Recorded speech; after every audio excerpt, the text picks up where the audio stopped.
All right, up first, let's work on some inverse functions. So our first two problems say determine if the given functions are inverses. So first we have f of x equals x cubed minus 4 and g of x equals the cube root of x plus 4. So to determine if two things are inverses, we need to find f of g of x and g of f of x. So f of g of x, we're taking our g, whatever our function g is, and plugging it into f. So we'll be taking this function here and plugging it into f of x. So we'll have x cubed minus 4. I like to leave a space where I'm going to be putting the function in, x cubed minus 4, and we're putting this cube root of x plus 4. And because this cube root covers the whole thing, everything inside of these parentheses is being cubed, so this cube root and cube cancel out. If this was the cube root of x and then the plus 4 was on the outside, we would not be able to cancel these. But since this cube root is over the entire x plus 4, we can cancel these out. We're left with x plus 4. And then we have this minus 4 that's still here. Combine our like terms, we're left with just x. Now doing g of f of x, we're going the opposite direction. We take this function f of x and we're plugging it into g. So our g of x is the cube root of x plus 4, except instead of x here, we're going to have our function for f, x cubed minus 4. Now again, since these are both under this cube root, if they were both on the outside or they're both on the inside, we can combine like terms. If one's inside and the other's outside, we can't combine those.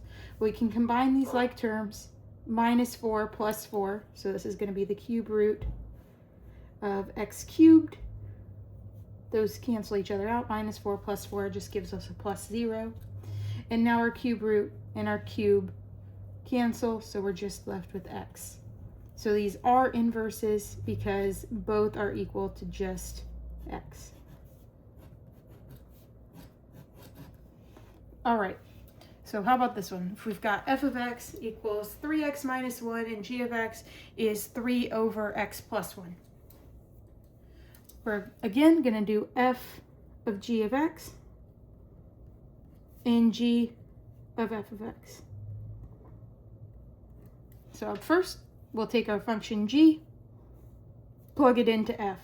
So f is 3x minus 1, leaving a space because instead of x, we're going to plug in this whole function for g, that 3 over x plus 1. And immediately we see this doesn't really simplify. If we wanted to multiply this, it's multiplying fractions is top times top, bottom times bottom. So this would be 9 over x plus 1 minus 1.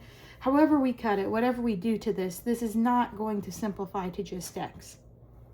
And the other one, we can check it just to be sure. F of g of x, we're plugging f into g. So it's 3 over x plus 1. But instead of x, we're going to have this whole function f. This function f is taking the place of x in g. 3x minus 1. And again, this one we can simplify a bit more. 3 over minus 1 plus 1, that goes, so we're just left with 3x. We could simplify this to 1 over x, but again, this is not equal to x. So since neither of these are equal to x, since this does not simplify to x, these are not inverses.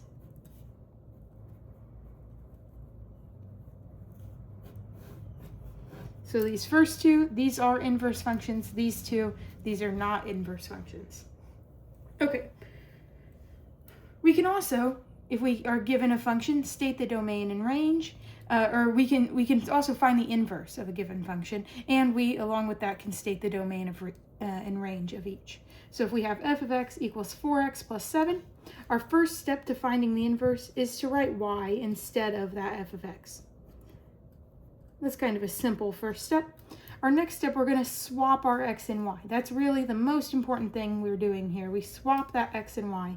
X equals 4y plus 7. And now we solve for y in its new location. So if we want to get this y by itself, we need to subtract 7 from both sides. X minus 7 equals 4y. And divide both sides by 4. Y equals x minus 7 over 4. And we can just leave it like that. No need to simplify any more than that. Once we have y by itself, we know we found the inverse. F inverse of x is equal to x minus 7 over 4. And since this is a linear equation, right? This is a linear equation. No exponents, no variables in the denominator, no radicals, none of that. So we know this is a linear equation. So our domain of f is all real numbers. Our range of f is also all real numbers, and the same with f inverse. So remember, linear and cubic functions, it's all real numbers for all the domain and range. All right. So let's see another one, a little more complicated. If we have f of x equals 2x plus 3 over x minus 1, again, our first step, replace that f of x with a y, and then we swap our x's and y's. So this y is going to become an x, and both of these x's are going to become y's. 2y plus 3 over y minus 1. Now we need, anytime we're dealing with something rational, right, where we have a fraction, I like to clear the fractions here. So I'm going to multiply both sides by that y minus 1. On this side, that cancels, just leaves us with 2y plus 3, which was the goal, right? We wanted to not deal with this fraction anymore, so that's why we multiplied. And on this side, we have to remember to distribute. This y minus 1, both pieces of it have to be multiplied by this x. So we end up with xy minus 1x. Now we want to get everything that has a y on one side, everything that does not have a y on the other side. So I'm going to subtract. Maybe I'll start by getting everything with a y on the same side. So I'll start by subtracting 2y. So we'll have xy minus 2y minus x equals just 3 over here now. And this x we want to move over plus x, because we want these y's kind of by themselves here. Xy minus 2y equals x plus 3.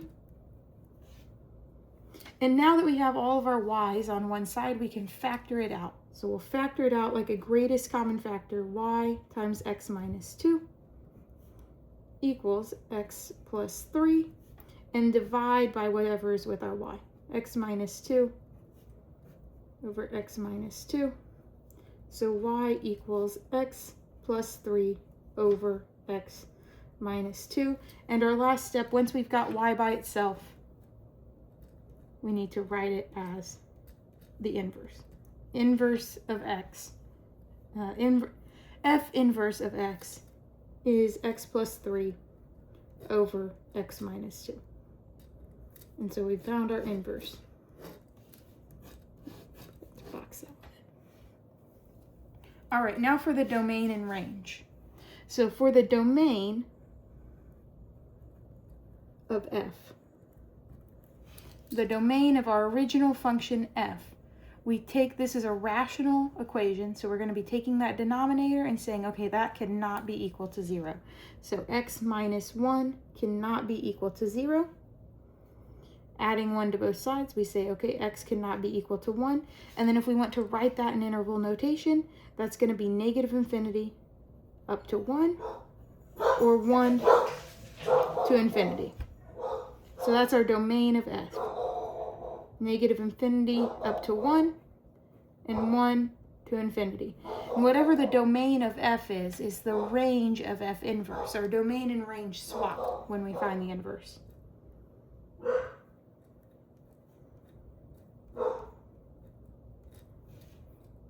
All right, and then we can also find the domain of f inverse.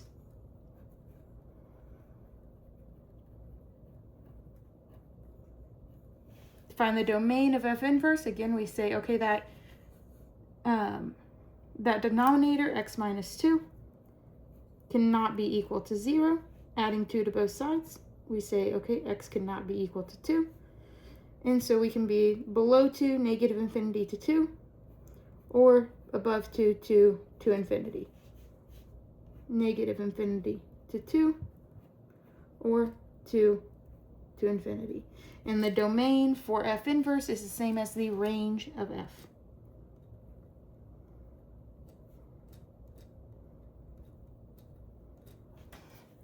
All right, so that's what we've got on inverse functions. We can either determine if two given functions are inverses, or we can find the inverse of a given function.